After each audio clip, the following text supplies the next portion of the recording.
Okay, I really have to do this video. This is a shout out of sorts. You all kind of noticed the black eye right here? Yeah, I kid you not, this is real. It's 100% real. It looks like, uh, that black face paint the football players use. Somebody told me it was like boot polish, but I doubt that. Anyway, uh, and it actually came from me being kicked in the face by this fat guy. The fat guy who helped Nathan Lilly jump me. So it turns out, it was horrible. I went through so much of an effort, like, to let this kid hurt me, to show that he had the malicious intent to attack me, and it wasn't him, but it was actually his buddy who did the damage. I just stood there and let him beat the crap out of me, and that's horrible. He, like, busted my lip, but, I mean, there's really nothing much to show for it. Anyway, what gets funny about this is that I wrote a letter to Lieutenant Deeds of the West Virginia State Police Professional Standards. I outlined a great deal of information, including how the Lillys were married into the Jennings family, how Daryl Lilly was married to Michelle Jennings, the daughter of Mary Jennings, and is a close associate of Bobby Redden, Ashley Redden's dad, and Rodney Wayne Kirk, Leah Kirk's father, and how they're tied into all this criminal activity together.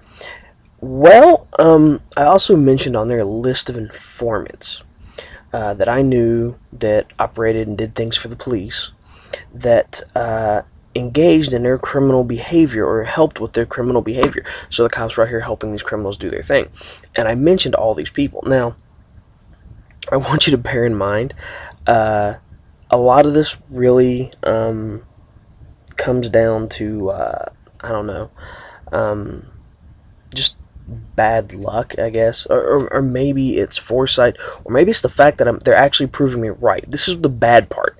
They're proving me they're right on these criminal associations. All right, now, I was attempted to be ambushed, assaulted. It's been multiple times they've tried this, but there's particularly 5 that stand out. All right, now one of these, my mentioned on this little snitch list was my ex-girlfriend Amanda Brewer, and Daryl James Lilly, DJ Lilly. Now, he used Amanda's friend Jessica to lure me to Jessica's house with this whole thing about Amanda being upset and everything, so that him and Jessica's husband could jump me. The only thing about it was, he just didn't have the stones to do what needed to be done, so instead of actually attacking me, he kind of backed down. Then after that, Amanda Brewer and, again, DJ, and this fat drug dealer named Jerome. That's already been put on the internet. There'll be a little thing up here that'll link to that video, so you can see it all. Then there was an attempt made using Rachel Farmer. That was also on the video.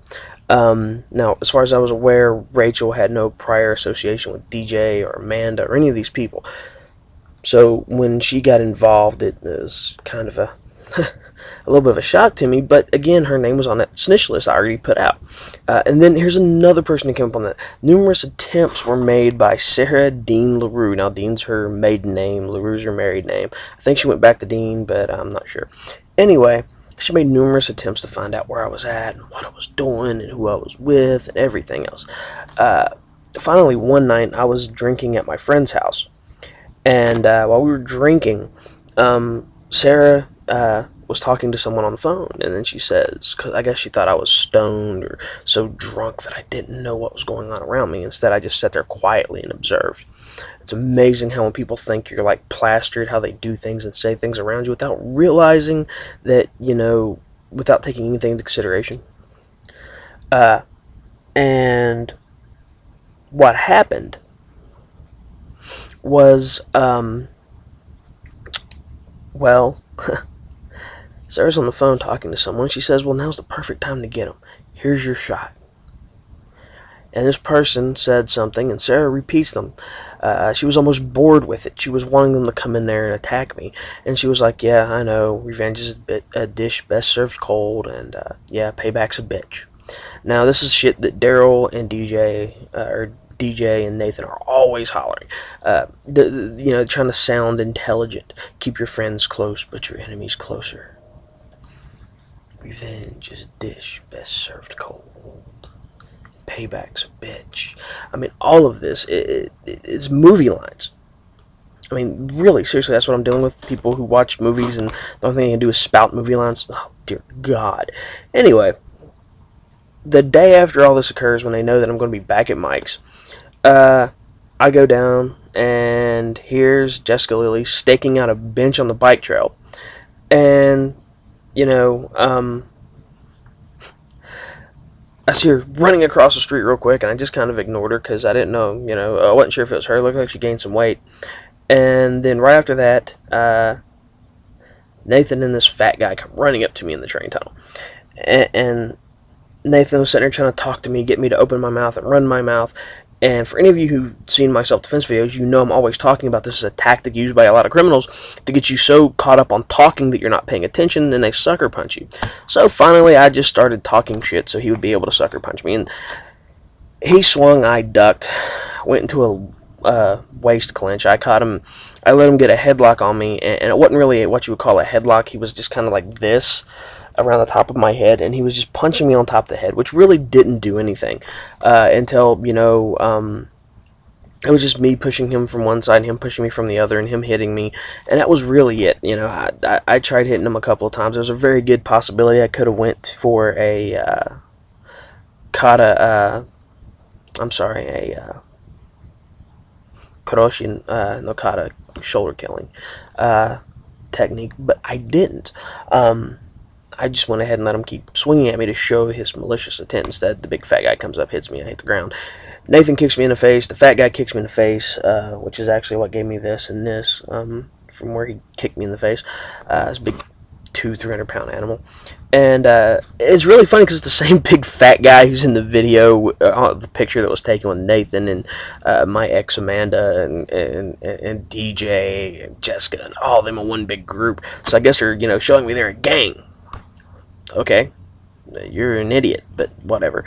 It doesn't matter because Grandmommy's a magistrate and she covers for you. And like you say, you have family that are cops and they cover for you, which is why I'm having this whole issue of fighting with the Beckley police concerning getting the video of the assault or whatever in what used to be the train tunnels on a bike trail, on the rails for trails where they took up the actual train tracks that went through town and put down a bike trail.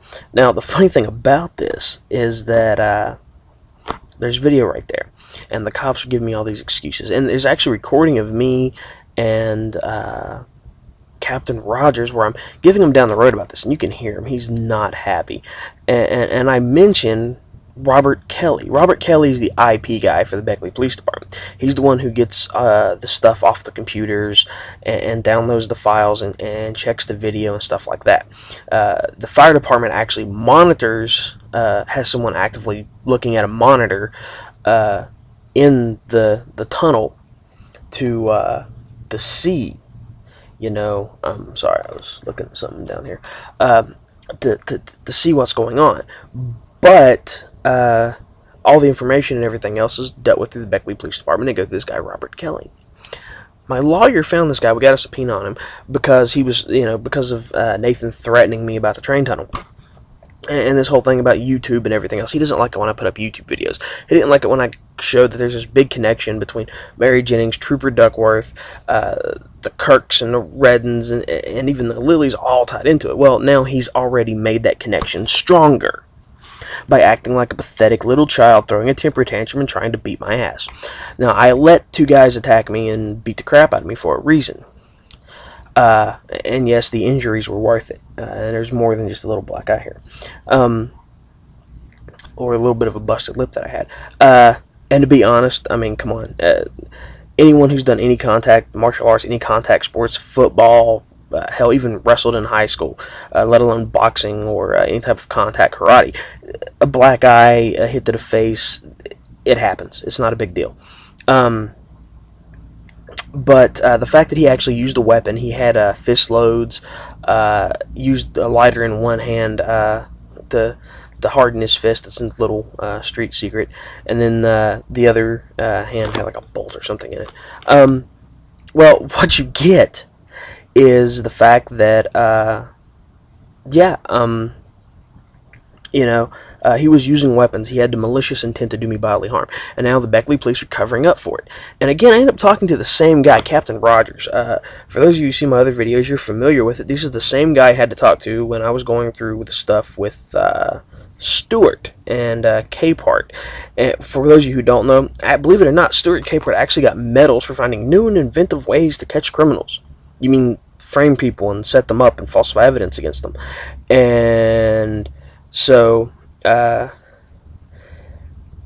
there's a little bit more to this. I have a few statements I'm going to make to Captain Rogers before this video airs, so there'll be footage added, and I'm going to go talk to Emmett Pugh about this matter. Believe it or not, I could potentially sue the city of Beckley for up to $5 million. $1 million for each case of this situation with Stewart and Capehart trying to harass me, frame me, and everything else, which is a deprivation of my civil rights under color of law. I can sue Captain Rogers for being an accessory to the fact of this, and actually going out of his way to cover up the evidence of corruption and everything else, and trying to paint them out to be heroes by giving them medals for violating my civil rights, which is actually encouraging them. And believe it or not, under the Organized Criminal Enterprise Act, or the Organized Criminal Enterprise Code for the state of West Virginia, he's actually in violation of that by rewarding them for past criminal behavior. Then, well, there's the fact that I'm stuck with this crap again. There's Sergeant Bailey. Perhaps he's related to the Sergeant Bailey from the police who, state police, who went out and, you know, made sure to took the picture of me to go give it to the media and everything based on those false child porn charges. And then here we are again, who actually, believe it or not, you'll hear recording about this, or part of one. He actually, you know, said I've seen your videos, but he said it in like a derogatory term. Wouldn't let me take a statement. Made lies and excuses to me about how hard it is to get video evidence from the train tunnel and everything else. And well, yeah. And then we have Captain Rogers on here telling me that Sergeant Bailey went to the fire department to get the evidence, but the fire department doesn't have the evidence. Robert Kelly is in charge of that, and he's the IP guy for the Beckley police. I'm not sure.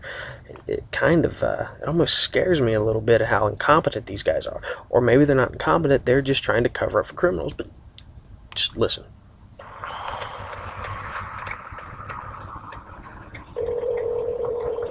Beckley police, can you hear the number? Yes, ma'am. Can you transfer me to Captain Rogers' office?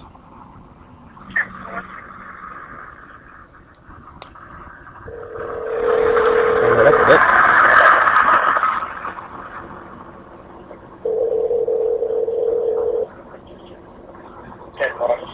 Yeah, Captain Rogers, I was trying to find out on how that video went. They're getting the video evidence from that train tunnel went. Video evidence of what happened? The train tunnel where I told you I was assaulted. Said you were going to look into it. I haven't heard from Sergeant Bailey yet. I don't review it. I'll have to wait for him to see it. So, okay. Look, here's what I'm going to tell you, Captain Rogers. Him not wanting to get that evidence, especially considering that Robert Kelly's the Beckley Police IT guy, and he can get it real easy. All he's got to do is go and talk and go get it, or you can go get it, or anyone can go get it.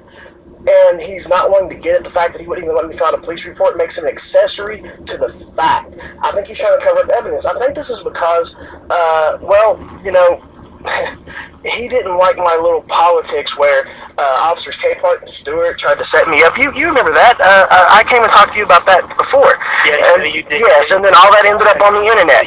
And right now,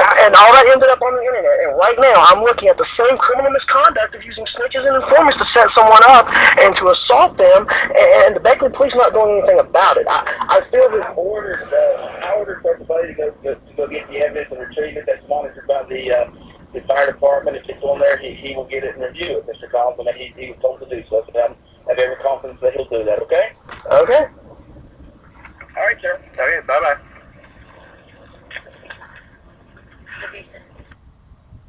Now, you heard him. I told him to. I have every confidence he'll do it. It's monitored by the fire department. Yes, monitored by the fire department, not recorded by them. The whole system is maintained by the city. It's only up there for a week, maybe 2 weeks before the system recycles the old footage. So he's going to delay me and keep putting. He's going to delay me and keep putting the evidence, or not the evidence, but the keep waiting and delaying it so that the system can recycle itself and they can't get it. And then, oh, we didn't have anything, and it was this and it was that. And too bad, you're shit out of luck, Mr. Collins. My lawyer has already gotten a subpoena because this whole thing falls back to a threat trying to, come at me because I've already proven where the cops lied and set me up, where the cops falsified evidence against me, where the cops threatened me with, we're going to bring child pornography charges on you. Well, here's the thing about it, all right? They're going to bring child pornography charges on me. Well, they brought them. But I haven't been indicted. 2 indictments have already passed, and I want the 3rd one. I pray that they indict me on the 3rd one. Because when they indict me, here's what happens. Everybody's dirty little secrets comes out. And since this goes back to dirty little secrets held by people in the governor's cabinet, and dirty little secrets held by people in the judges and magistrates and everything else, what we're going to find here is it's going to open up a huge can of worms. It'll be all on court record, all proven in court. They're not going to do that. I don't think they're going to indict me. What'll happen is they won't indict me and try to scrub the whole thing away. Unfortunately, this evidence has already been sent to Booth Goodwin, the federal prosecutor. He's already seen some of this. I don't know if he's seen all of it. I don't remember if I sent him all of it. But he's seen a good bit of it. Now, it's important to note the feds haven't brought any charges against me, and this was an internet thing. So, internet falls under FCC and everything else, so the feds should be charging me, but they're not. This is due primarily to the mishandling of evidence by the police. And the fact that there's nothing on my computers they can really charge me with. The fact that the police went out of their way to cover up and conceal evidence that my uncle was downloading child porn and everything else. But the problem is my uncle was associated with Karen Carlock, who was an informant for Trooper Duckworth, and my uncle is an informant who goes out and does criminal stuff for, not Trooper, but Deputy Jason Redden, or at least some uncle claims. And this comes into an issue because remember how I mentioned Reddens and Lilies? And, I mean, even when you look at the Teresa Bowling shooting, there was a Deputy Lilly involved, Trooper Duckworth, Trooper Palmatier. Trooper Palmatier said he knew for 2 or 3 years that Teresa Bowlings was afraid that Christopher Bowlings was going to shoot her. They'd already pulled out a gun and brandished a weapon and maliciously wounded her with curling irons and beat on her and everything else, but she was afraid he would get away with it because of his cop buddies. And yet here was Trooper Palmatier, the ability to actually stand up and be a hero, do the right thing, and, go to your buddy and be like, look, dude, I'm sorry. Your actions are bringing this about. This is what she told me. She changes her story, too bad, but for now, I'm taking you in. The hard right over the easy wrong, or at least that's what they preach to us in the Army. I don't know. Maybe the Army's held to a different moral standard than what the fucking state police are. It most definitely appears that way, especially the Beckley police. For those of you who don't know, right now the Beckley police is being investigated by the federal government, the DEA specifically, because there's a missing 15 months worth of drug evidence, which is missing out of the evidence room. Anyway, there's a few other videos and stuff I'm going to put up here, and then we're going to have the recording of me talking to Emmett Pugh tomorrow, and I'm going to see how he wants to deal with this. Like I said, we already have the video evidence. My lawyer already has it. It's just a matter of whether or not the police actually want to get off their ass to go fucking get it. Or if they're going to sit around and try to cover everything up to protect, their criminals and their informants and their snitches who are out doing things for them. Maybe, I don't know, selling 15 months worth of drug evidence, putting it right back on the street.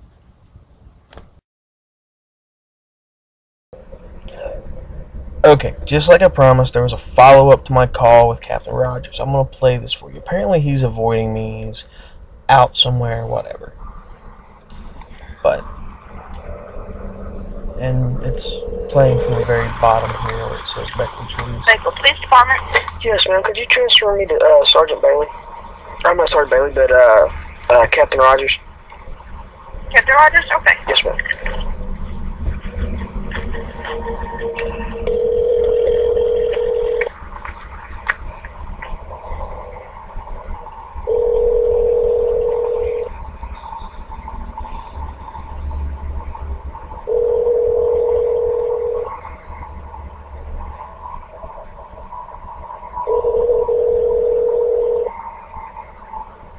Sorry, Eric Rogers is not available. Record your message at the tone. When you are finished, hang up or press pound for more options.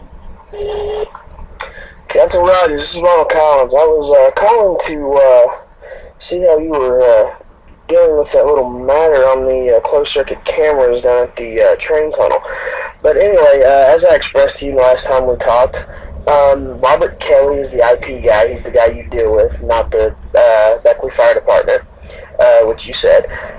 At least that's who my lawyer served a subpoena on to get the footage. But here's the thing, man, all this comes back, it goes back to that thing with Stewart and Capehart and you trying to cover it up and everything. I feel you're trying to do the same thing in this case, and I feel that this is being done so that I'm, you know, when I defend myself, I'm going to be charged with a crime since your department couldn't frame me the last time with Stewart and Capehart. And I'm dealing with the same person. I'm trying to rectify the matter, namely you. So here's what I'm going to say. I'm going to take this to the mayor and probably the governor, and I'm sending the evidence that I've been gathering to defend myself, because I know this is going to be a preemptive affair, to Booth Goodwin, because I feel the pattern of behavior in this whole situation might go towards his investigation of the Beckley Police Department for the missing drugs. And we'll just let it all play out. Okay. Thank you. Bye. Now, for those who are wondering, again, the Beckley Police Department was implicated in a criminal affair where 15 months worth of drug evidence magically disappeared. Federal prosecutor for the area, Booth Goodwin, is investigating the Beckley Police Department in this matter.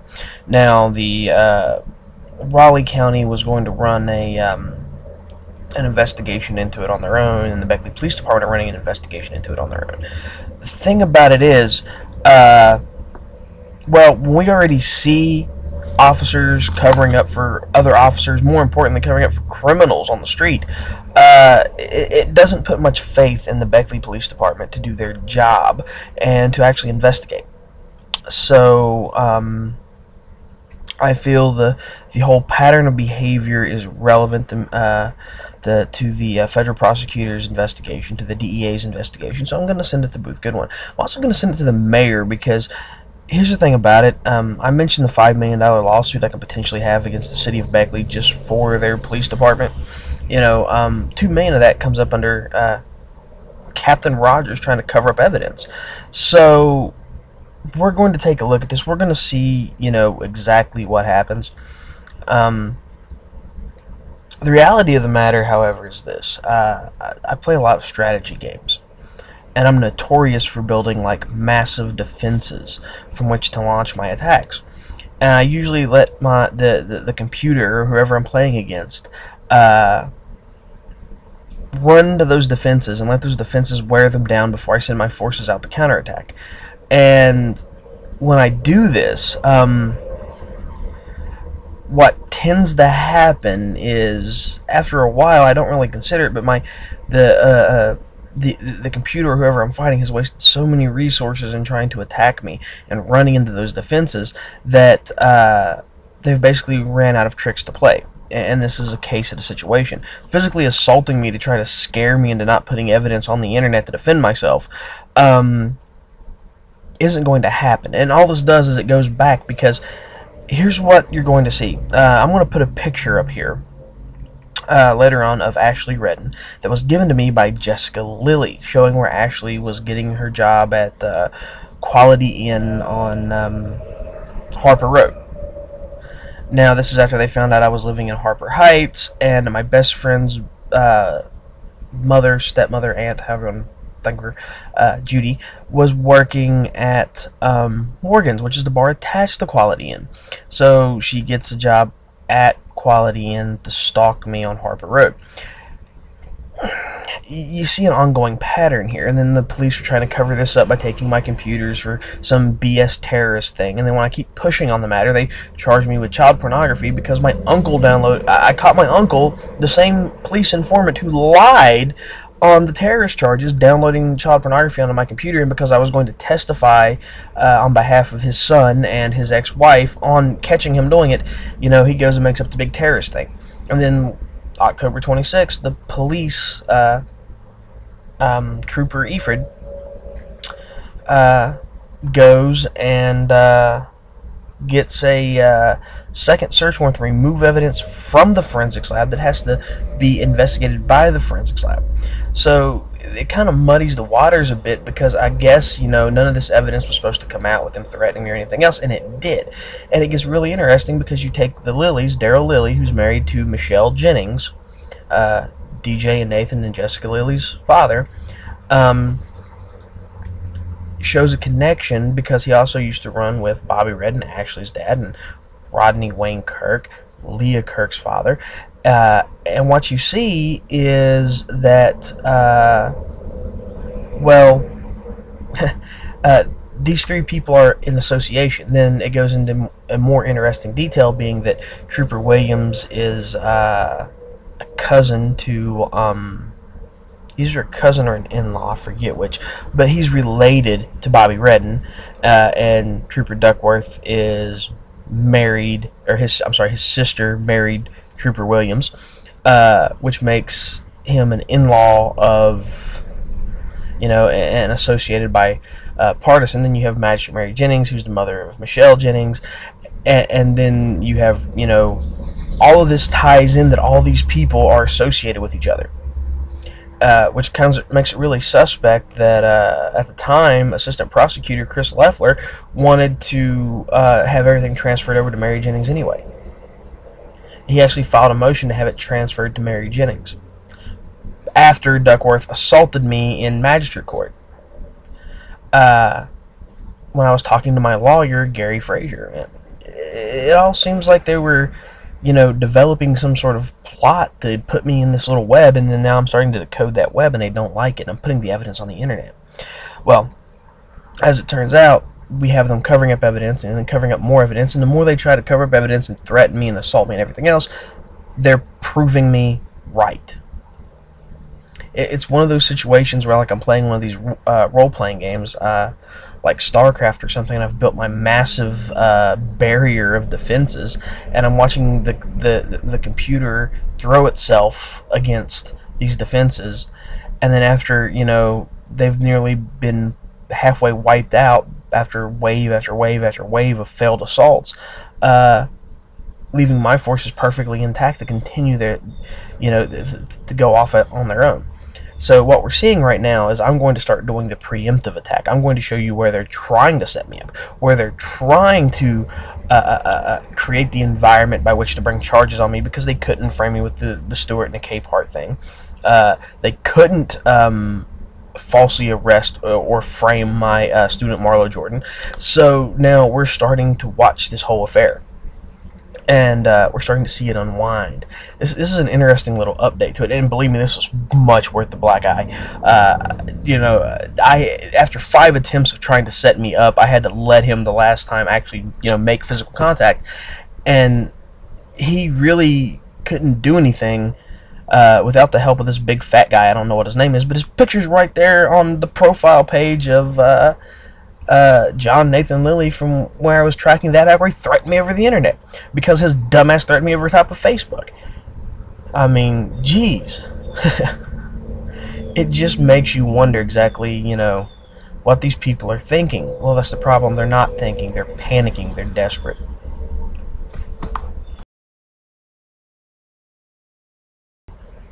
Okay, as you've just seen, I have a picture of Ashley Redden's profile. Now, I'm blocked off of her profile, and I have no access to it.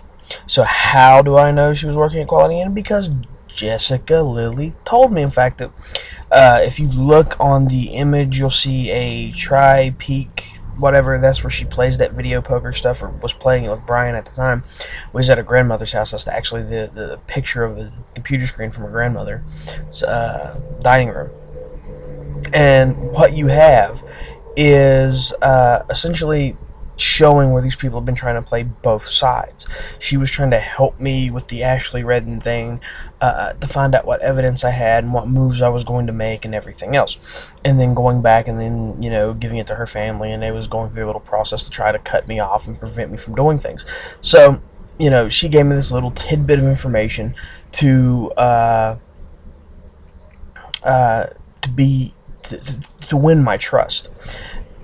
Well, I took it. It didn't win any trust, and I just manipulated the situation, as it were, to get information from them, and at the same time give them false information to go back and tell their people stuff that wasn't accurate, so they weren't really sure of what I was doing. Again, all of this comes down to this, concept of trying to, I don't know, this is almost like information warfare. Fortunately for me, I have that training in ninjutsu, and thankfully, that training has been a benefit to me in this situation, especially the espionage aspect, the Choho Jitsu, the Yonin, the ability to gather information and to deal with things directly in front of people, especially this stuff with the cops. If you notice, I've been building. I have multiple recordings. I'm only putting a few on here for the simple fact that I want the viewers on YouTube to understand, and the rest of the world to understand, that the police aren't doing anything. So I'm doing a preemptive strike of putting this information out there to show where they're trying to cover up evidence, and amazingly, it comes back. It keeps coming back over and over again. First it was the Beckley police using Terrence Price, who was an informant for the police. He also had close ties to the Reddens through Travis Rhodes, so he was filtering information back to them, and that became an issue. Then here we have them, Taryn no longer wants to be involved in the whole affair, is not going to try anything since he got proven to be being lying and being a snitch for the police last time, which kind of hurt him because he runs around claiming to be a blood. So I figure the blood's probably got a price on his head at this point in time. So now we have people who've already been called out, Jessica and DJ and Nathan and all them, coming to bear. And it's really interesting because they're going through people I have already identified on my snitch list. Amanda Brewer, they met her through me. Ex-girlfriend came back in my life about the time I was dealing with these people. I tried talking to her and telling her things, but I didn't really trust her, so I dropped hints, and she just wasn't smart enough to pick them up. Then you go back on top of that, and then you have Rachel Farmer, again mentioned on that snitch list of informants for the police. And her family had that issue. Her mother was an informant for Beckley police officers. Her mother's boyfriend was an informant for the Beckley police officers. Her sister Casey Frank is married to this guy John Frank, who was an informant for the police, for the Beckley Police Department, which Casey had ran with Amanda, which might be how they met Rachel. It's a possibility, but there's also the possibility that they were already in that environment to begin with, since they were all informants and stuff dealing with the police to begin with. Already knew each other. As it turned out, DJ already knew Amanda previously. So, and then here you have, Nathan and this big fat bald guy. I don't know what his name is, but he's on Nathan's profile on the video I put up. And, here it is. You see this repeated process.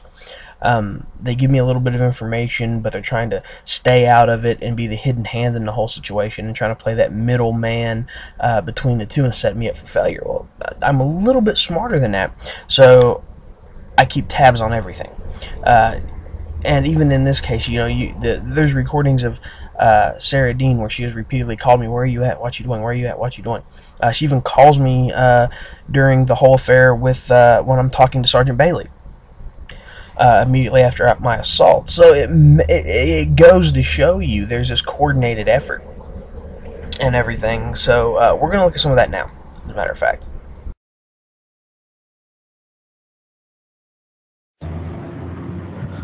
Okay, I was just assaulted by Nathan and some big fat guy. Jessica was driving the car that dropped them off. I didn't really fight back too much because I wanted this to show where they actually hurt me.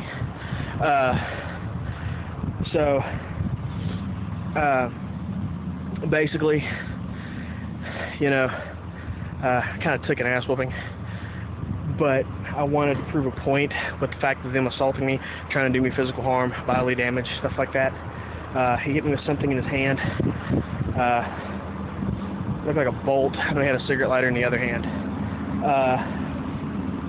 And I've been cleaning the blood up with this, so it's not quite as bad as it's like. I don't know if my scalp's bleeding or anything. But it was all caught on the video cameras in that subway tunnel. Now, we get to see how the police are going to deal with it, because you know how Nathan and them bragged about how Mary Jennings will cover for them and everything else. So we're going to see how all this plays out right here. I'm going to record my conversation with the police officer, and we're going to see exactly what all happens and how it happens and what goes on next. But this is where the fun part comes in at. This is where they've threatened me and everything else. I told this to Lieutenant Deeds. He didn't want to do anything about it. In fact, he wanted to protect my pedophile uncle, knowing there's all this criminal activity going on and everything else. Well, these guys are kind of a little bit ticked off because they're the reason all the beans got spilled. So, okay, fine. They threatened me. Now they beat me up. Now what? All they did was prove a point that I'm right. And that's what this is all about. That's what this documentation is all about. I can feel my eye and everything else swelling up. But it comes down to, reality. If I would have fought back more against Nathan, then Big Boy would have jumped in, and I couldn't have took them both anyway. And when, Big Boy thought that Nathan had me down, he jumped in anyway. So either way, I still got attacked by two people. And it's really funny because, this is what proves my point about the criminality. Everything that I've said has already been proven. They've helped me prove it. I'm very thankful for these guys for doing that. So I'm just going to cut the recording, wait till the cop shows up. All right. That's it for now.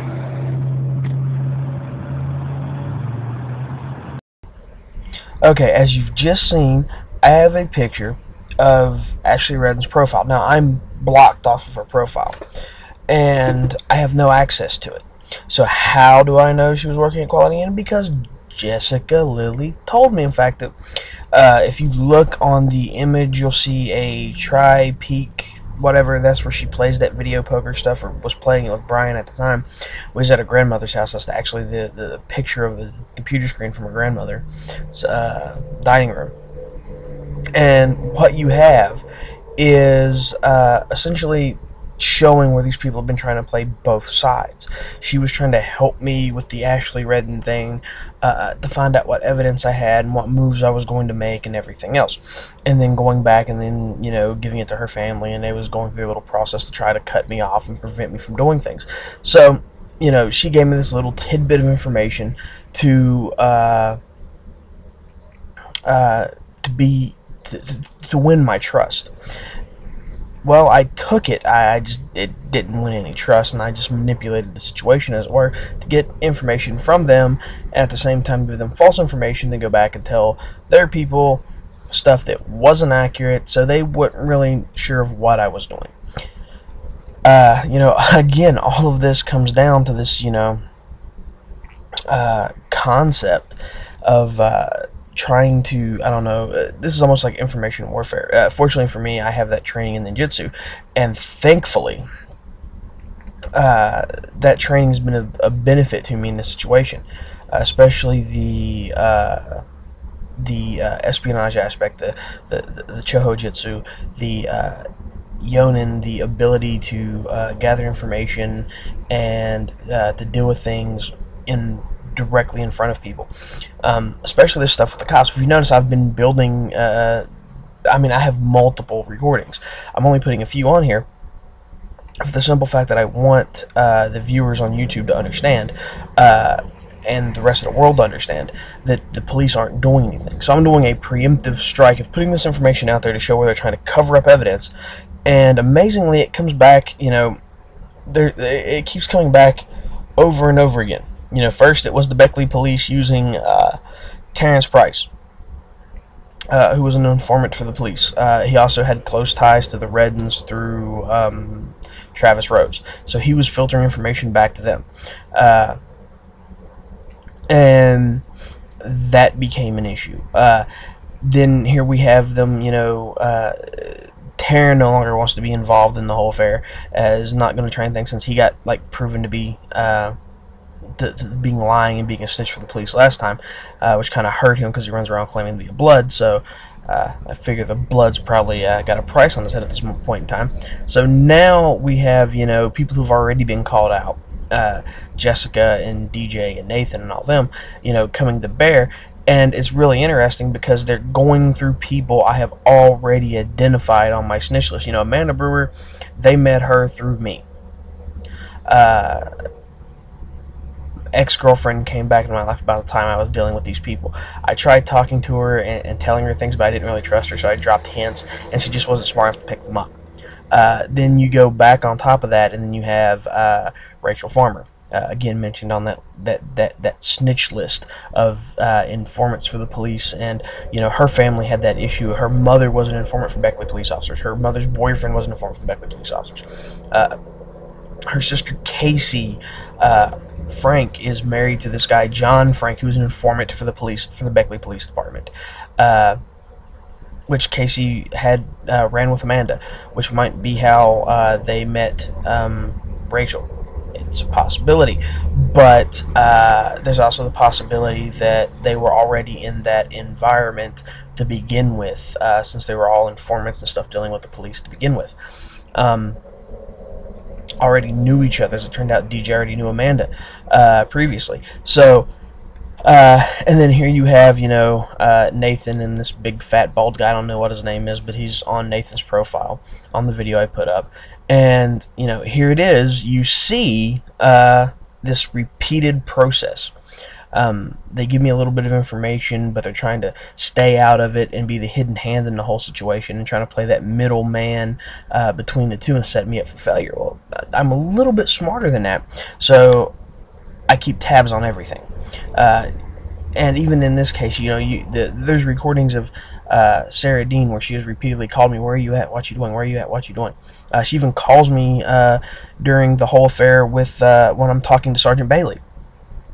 Immediately after my assault. So it goes to show you there's this coordinated effort and everything. So we're going to look at some of that now, as a matter of fact. What was the name of the guys you said did it to you again now? I don't know what that guy's name is. White guy? Yeah. White, bald.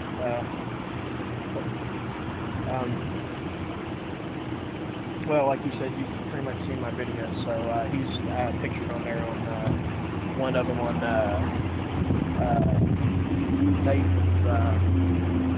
Facebook. Hey, John, what are you doing, man? Y'all had problems before then? Working hard or what? Yeah, it took me a minute to recognize. It's a little bit hard to explain, like. What are you doing, man? Just working hard or Not what? really, but then, Yeah, I'm running around back. like I said, it's kind of I'm being serious. messed up man. situation. Working hard. Initially, problems with him, no, but then it kind of set me up for the law and all of a sudden. Is that right? Okay. Then we had problems. All right, now what's his name? His first name is John. You gotta have something. Yeah, they got it down Bill in Nathan. Okay. That's what he generally goes by. Just a video. Last name is You know where John lived at? No. Tell the gold color. He basically just calculated. No, the only thing I heard was his sister Jessica saying that getting the car. So she was with him driving it? I guess. I don't Jessica. know. Really. What's this one? You in a while. That's a little bit. Come around. Obviously somewhere. Yeah, somewhere. They try to hide me. I'm not even. Probably 3 or 5. Okay, if you was in the tunnel, where was she at in the car? She was still at the same I've seen her. She's from running back from where the storage buildings are. I don't know if the car was parked down that way or further down the road or what. So you think they saw you walking on the trails and drove up through there? Is that what you're telling me? They come up. I seen a girl earlier that looked kind of like Jessica. See a setting on the trail. And then, because I literally just drove through there. Yeah, right after it all happened. No, right before. Right before? Had to be right before. Okay. Because I literally drove through there, down, turned around, and be right back. Oh, okay. Like I said, last night, this other girl, Sarah Dean, was calling DJ John's brother, talking about the whole thing, talking about now's the perfect time to get me because I was at my friend's apartment down there in City Avenue, drinking with him. And then DJ said something about revenge bitch because they're cold and payback's bitch. All that. You don't live on Airwood Street? No, not right now. Where are you living at then? What's your right address? Right now I don't have one. I'm kind of in between places. So if I were to find you, where am I going to find you at? It depends, like different places. I was staying on Harper Road, and lately I've been staying in Crabwood. Okay, do you have a phone number? Yeah, 304-860-0878. Do you know a phone number I can get a hold of John? Or any of them? No address, no nothing, no nothing? No, you know where they hang out? The last place they've been hanging out was down at, that I know of, they've been coming around Mike Jones' apartment. It's down there on City Avenue. I forget the name of the apartment. Not the apartment number, but it's First Property Solutions. It's upstairs in First Property Solutions. Okay, if you go upstairs, then which way is it? Like when you first walk through the door, you go up straight steps. Yeah, straight steps, turn right, and then that hallway with the double doors.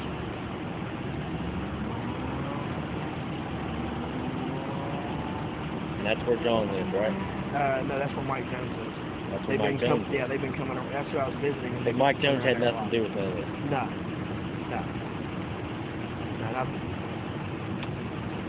That would be Sarah Dean or LaRue or whatever her name is. Her married name is LaRue or maiden name is Dean. Like I said, she was on the phone to DJ or Nathan or one of them last night talking about the whole thing. And she thought I was drunk, and I wasn't that drunk. I just kind of paid attention, realized what was going on and left. And then I came back today to see Mike, his phone, because he's got it through cable.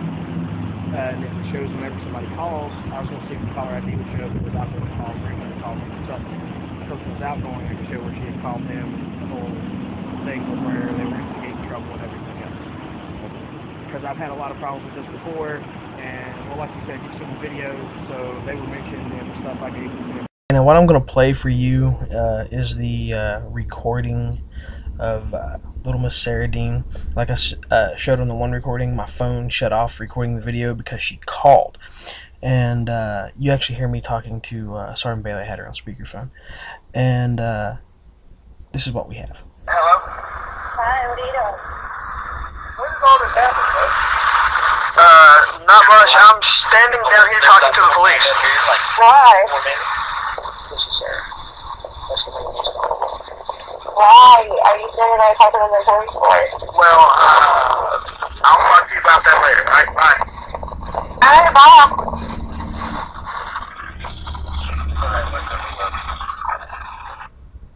Now, right after I get done talking about her calling me and trying to find me and check up on me and everything else, so Nathan can set up his little ambush, which I already knew was going on. So yeah, it just really, I mean, honestly, are you kidding me? Are you that transparent? You jeez.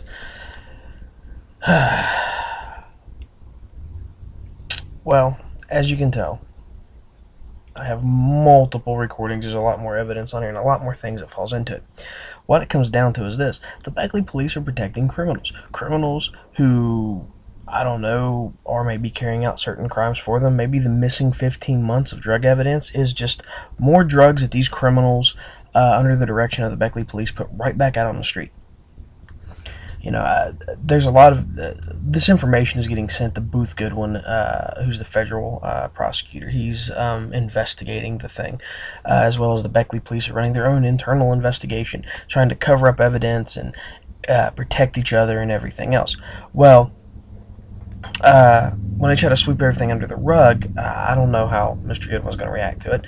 I don't know if he's going to play along and let it get swept under the rug, or I don't know if he's going to try to make, a career, a massive career win out of this and just bring a bunch of people down and start investigating. But you're already seeing a pattern of behavior of cops falsifying evidence, of cops covering up for cops falsifying evidence, of cops ignoring evidence and making excuses about getting evidence and everything else to keep from getting evidence, and therefore becoming accessories to the fact of criminal undertakings. And it gets really interesting when you're talking about John Nathan Lilly. He always goes by Nathan. It's really interesting when you're talking about Nathan and his brother DJ, because they're the ones bragging about we can do what we want because we're families, cops, and they give us a heads up, and they'll bust our competition and shit, but they'll leave us alone. Or my stepmommy is Mary Jennings' daughter, and she'll cover up for me. And it's really interesting because you can tell by their father, Daryl Lilly, former president of the Avengers, who used to run with Bobby Redden, again, who's related to Ashley, or not, of course, related to Ashley, that's her dad, but related to Trooper Williams, who is Trooper Duckworth's brother-in-law, and Rodney Wayne Kirk, who ran with Daryl Lilly and Bobby Redden. All of them are keyed to association, since Bobby and Daryl and Rodney were also apparently running with Michelle Jennings, who was Mary Jennings' daughter, before Daryl Lilly married her, divorced his wife Pam Lilly, and then married Michelle Jennings. What you see here is a pattern of association. And when you get back to my case, the victims were two of the three people involved that I mentioned, his daughter, Rodney Wayne Kirk, and Bobby Redden, and Duckworth, an in-law, an associate of both of them, is involved. Chris Leffler, the assistant prosecutor, wants to put it in front of Mary Jennings, and Mary Jennings is an associate of both of these two gentlemen in the past. Her daughter associates with them and everything else, so they're all really close friends. And it's really interesting that the people who made this possible for me to get this information, Jessica and DJ and Nathan and all them, they're out here trying to keep me from putting this information out and saying anything about it because they're scared. Maybe they're in trouble. Maybe someone threatened them. I don't know. But it seems rather interesting. The police are out here trying to protect them while they're, running around assaulting me and everything else. And I realize after, the stunts I pulled, I have a price on my head. I understand that, But it's like this. When I go showing that the whole reason for the police to put this out there, I mean, think about it. Sergeant Bailey from the state police puts out this. They charge me with the child pornography stuff, plasters it all over the news. But I've gone through 2 terms of indictment and haven't been indicted. Please, Christine Keller, if you're watching this, indict me on the 3rd term. I might even talk to my lawyer about waiving the indictment process just so we can go to court, because I want to start throwing some of this stuff out there in front of a jury, and I want it on court record. That might be the way I need to go. But anyway, and we're starting to see this criminality manifesting itself. People I put on a complaint to Lieutenant Deeds as people who I knew to be informants working for the police. Sarah Dean, DJ Lilly, Nathan Lilly, Jessica Lilly, Amanda Brewer. These are the same people that are involved in this at this point in time now. And, either a year ago I predicted this, or not even a year ago. I guess it was about, God, not even that. It feels like a year ago. So much has gone on. But I guess 3-4 months ago, 6 months ago, I guess, maybe about 7-8 months ago, I predicted this. that I put these people down. I mentioned that, you know, their involvement with me would be seen as police harassing me and everything else, and that's what I wrote in my complaint to Lieutenant Deeds. And now here these people are, you know, 7-8 months later, carrying out threats and everything else. So it's kind of strange. It's very odd, and as you can tell, you know, there's no real animosity between me and Sarah. I just don't know why she's trying to set me up for failure. But that's just the way it is. And another interesting thing to note on this is, you know, my whole situation. There's a little detail that no one knows about. When Ashley, when me and Ashley had our little dispute in Walmart, and I cussed her out at the MacArthur Walmart, and she, I went in there, and this whole thing occurred. Right after these three guys, as a couple days after these three guys come up and told me that Ashley said I raped her and they were going to beat my ass and everything, and then backed down from it when they realized I wasn't going to back down. That Sarah comes up telling me the same story, which is why I went to go talk to Ashley. Well, I left Sarah's involvement out of this. You know, I pretended to be madder than what I was because I figured she was coaxing me, and just mannerisms and everything else. The more I pretended like I was pissed off and mad and stomping and wanting to go off, the more she was laughing about it and had a big smile on her face and thought it was funny. And you don't realize this, but, well, actually, she didn't realize this. You, the viewer, are going to realize this. You know, I'm a little bit craftier than what people, and I'm a good actor. I play my roles. So in that case, I played this role of being upset and everything. I went to go talk to Ashley. I tried to do it calmly initially, and then when Ashley started jumping around and getting all loud and accusing me, that kind of ticked me off, and I pushed it a little bit myself. But, you know, the reality of the matter is I knew they were prompting me to do this, and I had to do this for a number of reasons. Part of it was the fact that Ashley had already put herself in danger, at least what I feel was putting herself in danger, by getting in contact with me when my last month of house arrest, staying in contact with me for 6 months after that. And she left this paper trail of phone records and everything else that show that, which is, you know, kind of funny, where the building's getting burnt down and the phone records aren't showing up and the prosecutor doesn't want to allow me to have the phone records. And it seems really strange that what we're looking at here is, you know, excuses trying to conceal evidence of wrongdoing. And that's exactly what we're going to bring up when we have our little evidentiary hearing here coming up soon.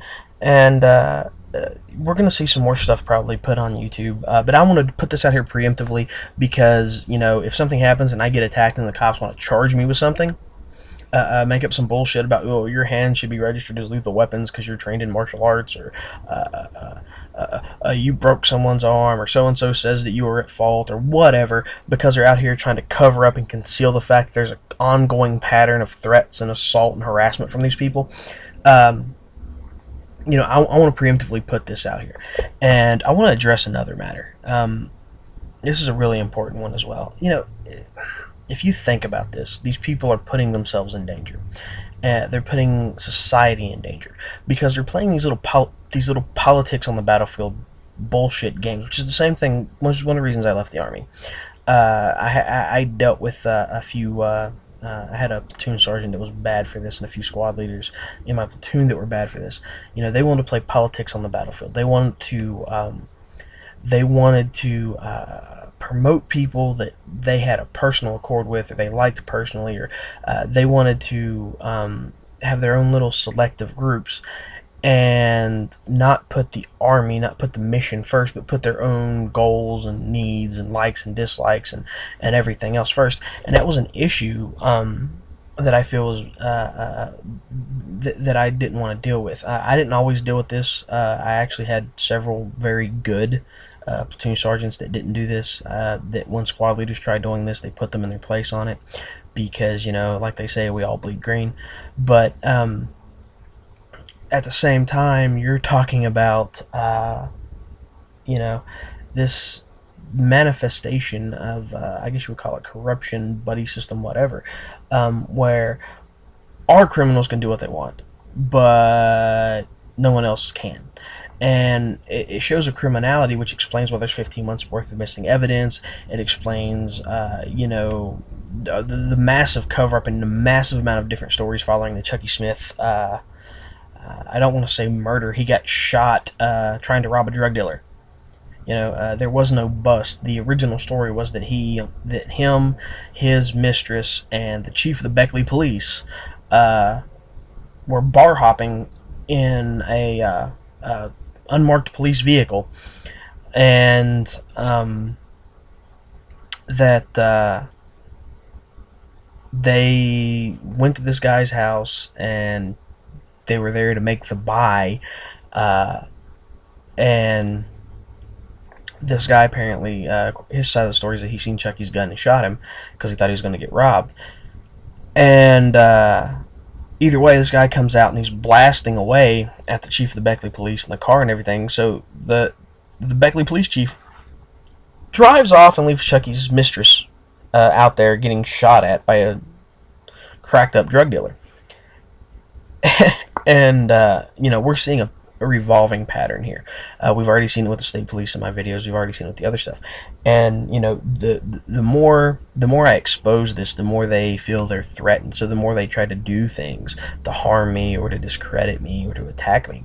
And the more they attack me, the more I turn it against them. Even the 5 attempts by Nathan to pull me out and ambush me.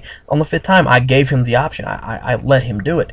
I let him prove that he had the intention of doing me bodily harm and doing me physical harm and everything else, because all of those other attempts prior to that, all those threats prior to that are verbal assaults. They're stalking, they're harassment. They're charges the Beckley police can lay against him, but they're not going to, because he's their criminal. He's their informant. He's their little snitch. In the train tunnel, he said, me putting this stuff on the internet was me snitching. Well, no, it's not me snitching. It's a public service announcement. It's me putting you on front for being a fucking snitch, for falsifying evidence and framing people for the police so they can come out and be their big fucking heroes and pretend to be such big fucking heroes when all they are is nothing more than criminals in uniform. And you're proving that. The Beckley police are proving it. Sergeant Bailey is proving it. Captain Rogers is proving it. And you know what? There's probably going to be a follow-up video to this, because I'm dropping information off to Booth Goodwin. I'm dropping a statement off for Captain Rogers himself, and I'm taking one to the mayor. In fact, I'm going to go to Booth Goodwin. I'm going to go to the mayor before I do... or the mayor's office, City Hall, before I have anything to do with sending anything to Captain Rogers. I'll just drop that off on the front desk and they can give it to him. I really don't care. But Booth Goodwin and the mayor is far more important at this time for me.